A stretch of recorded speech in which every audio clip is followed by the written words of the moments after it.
Hi, everybody. Welcome to Business Bites. I hope everyone is having a fantastic Wednesday so far. And I'm very excited to see everyone joining us today for another awesome speaker discussion. This Business Bites is special because it marks our 20th session, and we are so grateful to be building this community with all of you. For those of you who may not know, my name is Nathan, and I am with Hana House here in Newport Beach. If you see me around, feel free to say hi.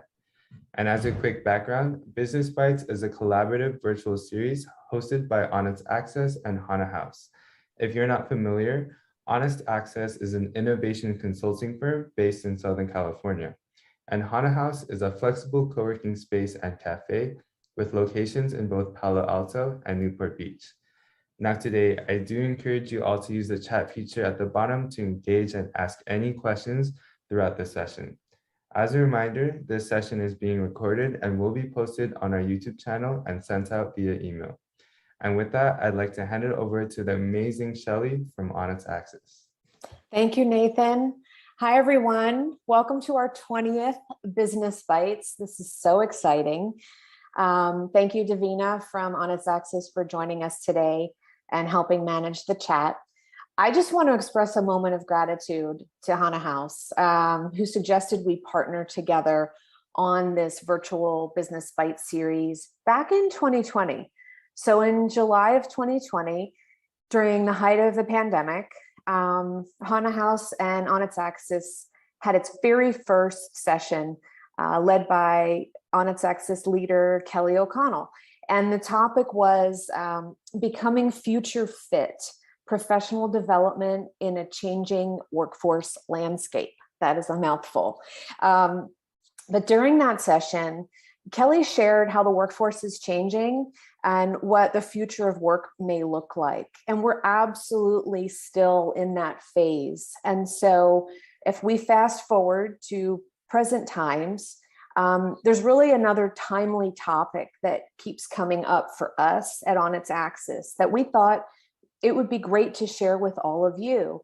And that's really, how do I build a product-focused organization? How do I continuously evolve to meet customer expectation and demand in this world that we're living in, which is constantly changing? So in today's session, we'll explore how to create a culture of innovation, a culture that's product-focused, and whether you're a product manager, a product leader, whether you're in HR, or whether you're just curious about this topic, I hope that you'll get value out of today. I'd love for this to be an interactive session. Tell us a little bit about where you're joining us from today, maybe post it in the chat. And feel free to turn on your video and engage with us. We'll have plenty of time for Q&A towards the end, and I'll be sure to leave you with some resources that you can enjoy or share with your team. Great. Joining from Irvine. Hi, friendly faces. Hello, Grace. Thank you for joining. Wonderful. I love seeing Anthony, some fans, some loyal followers of Business Bites and Honest Access, and some new faces as well. Remember, today is being recorded. And hi, Paula, thank you for joining. Wow, Nigeria, wonderful to meet you. Awesome. All right, well, we will get started. I love seeing all people from all over the world joining in. I'm going to share very briefly about my background and why this topic is important to me. So I started my career a long time ago in San Francisco in tech. And I started out as an engineer building products. And I never really questioned why I was building what I was building. I was basically handed specs from a product manager and told, this is what needs to happen. This is what the customer wants. As I grew in my career, I started to get more curious. I also learned I'm not the best engineer and I'm better working with people. I moved into a product management role and program management. And we're going to talk about the differences a little bit later, because becoming a product organization is really about the customer versus getting projects out the door. So in my work today, I'm very passionate about helping organizations learn what product management is so that their entire team is effective. I spent my career mostly on the engineering side, but really that's just one view. Taking it another level, looking at it from the leadership team, the C-suite, and how they need to be thinking about what product means to their organization. That's what we're going to talk about. So in today's topic, we're going to cover a few different areas. And one of them is really the role of product and the role of a product manager. Then we'll move into a little bit of how an organization can think like a product-focused organization and why an organization may want to move in that direction.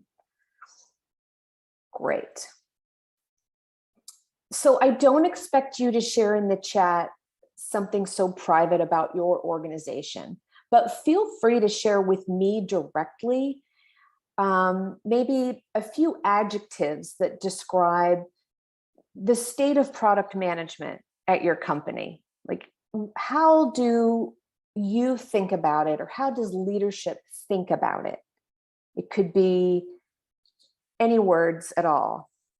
Okay, I'm gonna get some words, and then I'm gonna share them without mentioning names. These are great. Keep sending the private messages. Awesome. Okay, so I'm getting siloed, disconnected, unsure. Great. Very good. Well, what I want in today's conversation, as you think about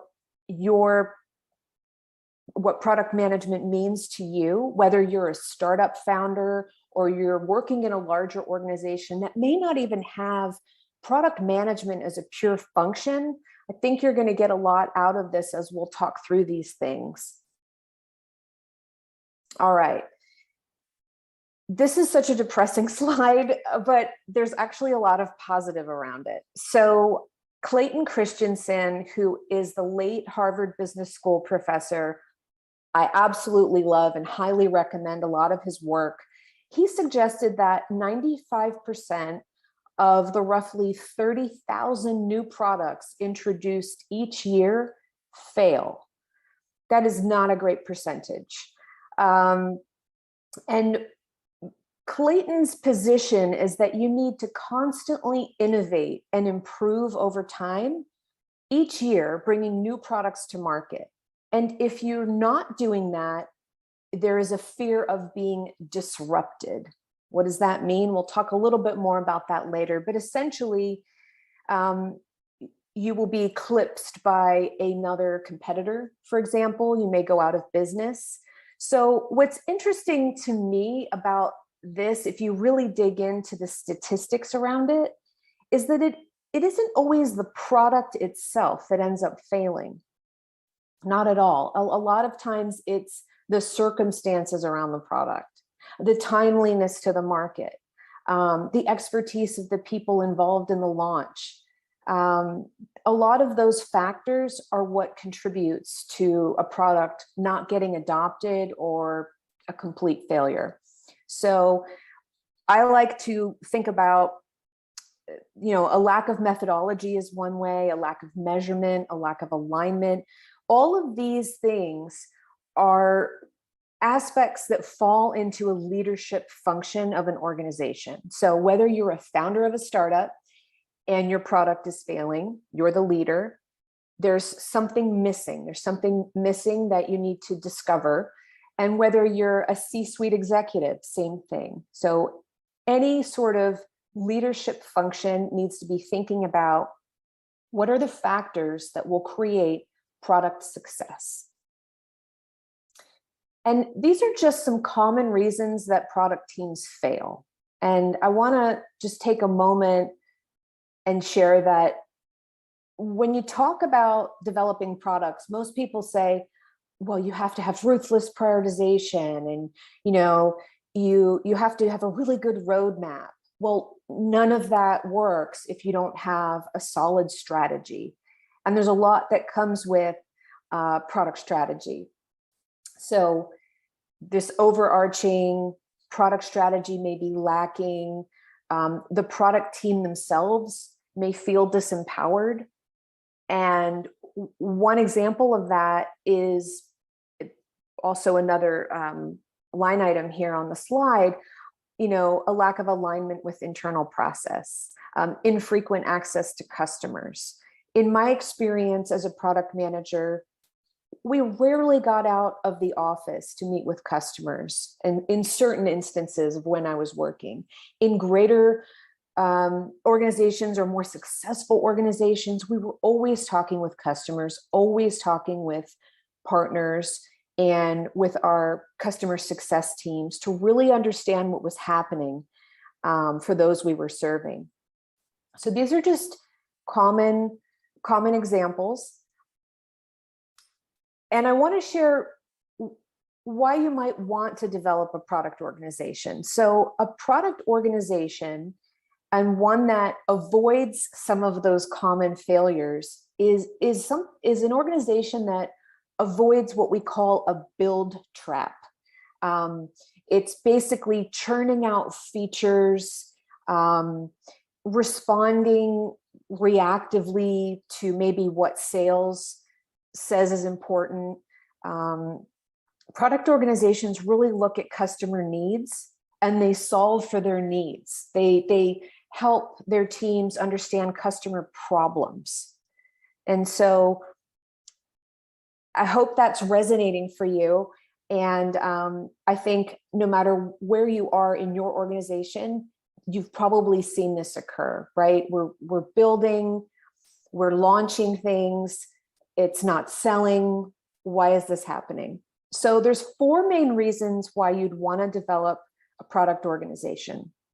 And the first is pretty obvious, right?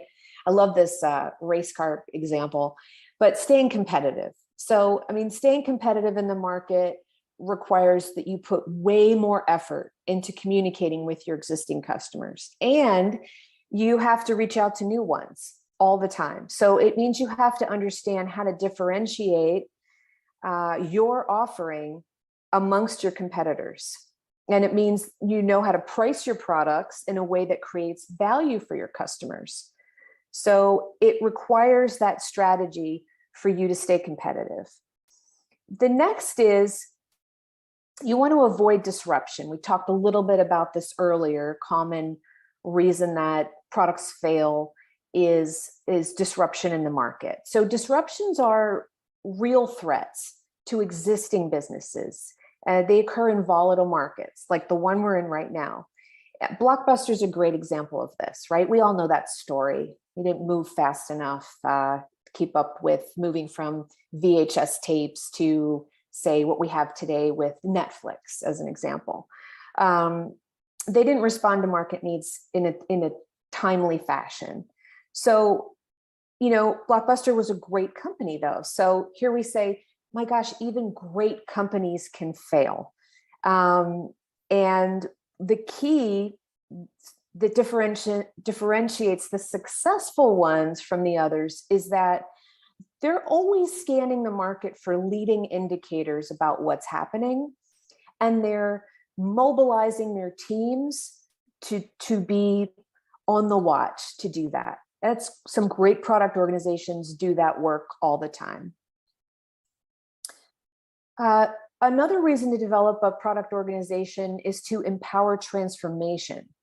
So I shared earlier, empowered product teams avoid the build trap. They are not churning out a bunch of features, but they're focused on solving customer problems. In doing so, they transform their relationship internally to their customers, to their partners, and their perception in the market is strong. And our 4th reason for creating a product organization is we want customer champions. Customer champions are created when an organization or a brand, they know their customers, they know what they need and want, they address their needs in a way that serves the customer, and it becomes a positive experience where the customer is a cheerleader and tells others about their positive experience, and it just builds. It's not easy to create customer champions. It takes time and effort. It takes an incredible amount of empathy, which is one of the key aspects of a human-centered design thinking process that a lot of great product organizations employ. And in most organizations that are thinking about their products as sort of the center of what's important, it is really the product manager that has this key role of leading the effort.